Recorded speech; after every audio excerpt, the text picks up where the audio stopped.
Hi friends, welcome to my channel. Today morning breakfast వచ్చి శనగలు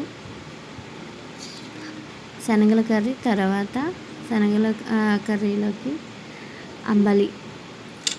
నేను అంబలిని ముందుగా ప్రిపేర్ చేసేసుకున్నానండి. ముందు చూపించింది లెమన్ దాని మీద పిండేసాను.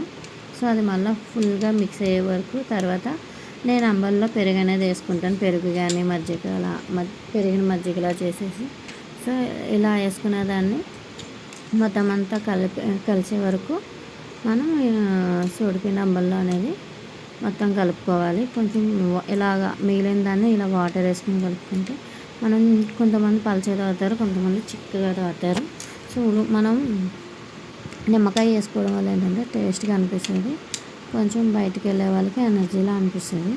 సో ఈ అంబల్లోకి ఇలా ఆనియన్స్ ఫ్రై అయిపోయాక, ఇవి నేను ముందుగా నైటే నానబెట్టుకున్నాను. కాబోసినగా బఠానీ, సో ఇంకా 2-3 ఐటమ్స్, పల్లీలని. సో వాటిని మార్నింగే నేను బాయిల్ చేసుకొని సాల్ట్ వేసుకొని, సో దాన్ని ఇలా నేను ఫ్రై లాగా చేసుకొని, దీంట్లో కొంచెం పసుపు, కొంచెం ఉప్పు, కారానికి బదులు కొంచెం లైట్గా మిరియాల పౌడర్ని అప్లై చేసుకున్నాను. లాస్ట్ ఇలా కొత్తిమీర వేసేసి మనం అంబలితో పాటు తినేయడమే. మీకు కనుక నా వీడియో నచ్చినట్టయితే లైక్ చేయండి, షేర్ చేయండి, అలాగే సబ్స్క్రైబ్ చేసుకోండి ప్లీజ్.